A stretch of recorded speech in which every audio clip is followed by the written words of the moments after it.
Hello everyone, it's Seth, probably better known as Saffron Olive, and it's time for another Instant Deck Tech.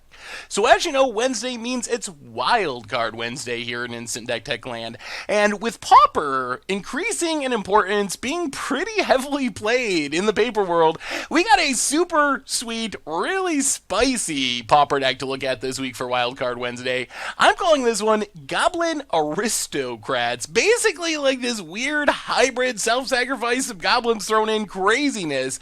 Comes to us from Aeokis, who took it to a 5-0 finish in a Pauper League on Magic Online.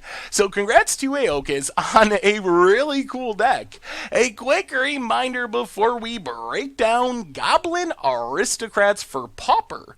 If you enjoy this deck and you want to see it made into videos, take a minute, click the like button, the subscribe button, leave a comment, anything you can do to support your deck, because whichever deck is most popular gets a shot at being made into videos next week. So Goblin Aristocrats, we got to start by talking about the non-goblin in the deck, kind of our big finisher, and what we're trying to do with this deck is Bloodbriar, people. So Bloodbriar is this weird plant elemental. 3 mana, you get a 2/3, however, whenever you sacrifice another permanent, you get a +1/+1 counter. So the idea of this deck is to stick a Bloodbriar, protect the Bloodbriar, and make it super big and use it to kill our opponent. So that's kind of the key combo piece, I guess, or finisher of the deck. To make the sacrifice theme happen, we have a really weird scattered bit of goblin synergies. So for sacrifice fodder, we have Mog War Marshal and Goblin Matron. So Mog War Marshal is a great sacrifice fodder target because when it comes into play, it not only gives us the War Marshal itself, but it makes a 1/1 token.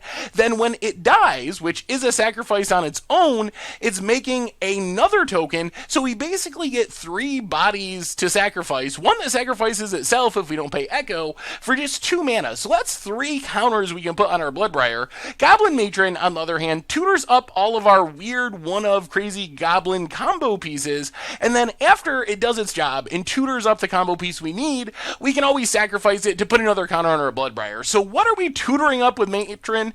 Well, first off, we have some sacrifice outlets. So Goblin Trojan allows us to sacrifice a goblin to regenerate a creature. So this is basically our way of protecting our Bloodbriar. So once we get it out, we can just sacrifice something for 0 mana at instant speed, regenerate our Bloodbriar, keep getting in huge hits of damage. Mog Raider, on the other hand, is kind of even sweeter with Bloodbriar, so we can attack with our Bloodbriar, and then sack a goblin that puts a counter on Bloodbriar, plus Mog Raider will give a creature +1/+1 we can put on our Bloodbriar. We can also just attack with a bunch of stuff, and then sack our board on an unblocked creature, almost like you see Modern Affinity do with Arcbound Ravager, where you sack, put all the counters on an unblocked creature, kill your opponent in one big attack. We can kind of do the same thing with our goblins in Mog Raider. We also have some weird artifact sacking goblin synergy. So krark-clan Shaman lets us sack an artifact, and remember, Bloodbriar triggers whenever we sacrifice any permanent, so it doesn't have to be a creature. So we sacrifice an artifact to deal 1 damage to each creature without flying. So this is the way we can get our opponent's blockers out of the way. Kadoltha Rebirth, on the other hand, is insane with Bloodbriar because not only do we sacrifice an artifact to cast it, we also get 3 goblins, which we can then sacrifice. So Kadoltha Rebirth can be 4 counters on Bloodbriar if we sack all the goblins for just a single mana, which is a really crazy deal with our Bloodbriar.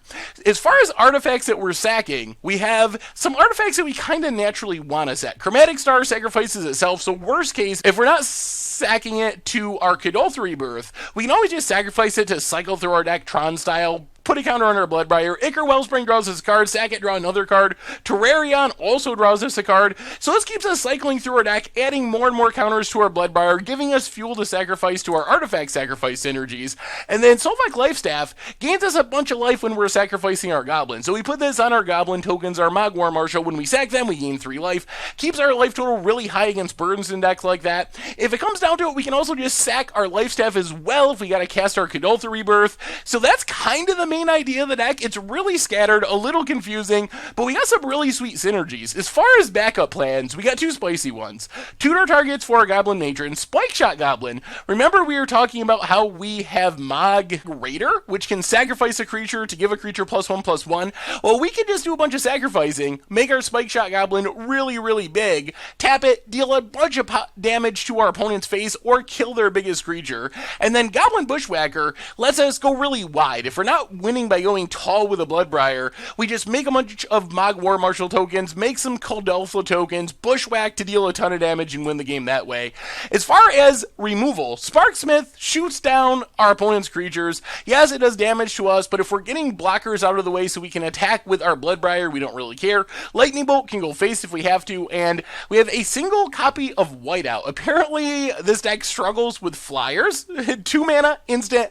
All creatures lose flying until end of turn. So if our opponent's Delvering us or Muldriftering us, it's a way we can deal with it. And then we can get it back from our graveyard by sacking a snow-covered land, and we are playing all snow-covered basics to support the Whiteout. Mana-based Wives, Great Furnace, Tree of Tales gives us on-color lands that we can sacrifice to our artifact sack stuff. Evolving Wilds, Jund Panorama, Quicksand, lands that sacrifice itself to put counters on our Bloodbriar. So many weird synergies in this deck. The Snow-Covered Mountain, the Snow-Covered Forest, so we can sack them. To our Whiteout, putting more counters on our Bloodbriar. As far as the sideboard, we have Gorilla Shaman to blow up artifacts, another krark-clan Shaman for sacking artifacts, a bunch of weird removal, Tranquility and Serene Heart to deal with enchantments, Ancient Grudge for artifacts, another Whiteout if we run into those flyers or just really need to sacrifice snow-covered lands, Relic of Progenitus for graveyards also sacrifices itself, Pyroblast for blue spells to fight through counters, Feed the Clan to gain some big chunks of life with our creatures, and that is Goblin Aristocrats for Pauper. What a crazy deck. This one is just so weird, and that's our instant deck for today. So thank you so much for watching.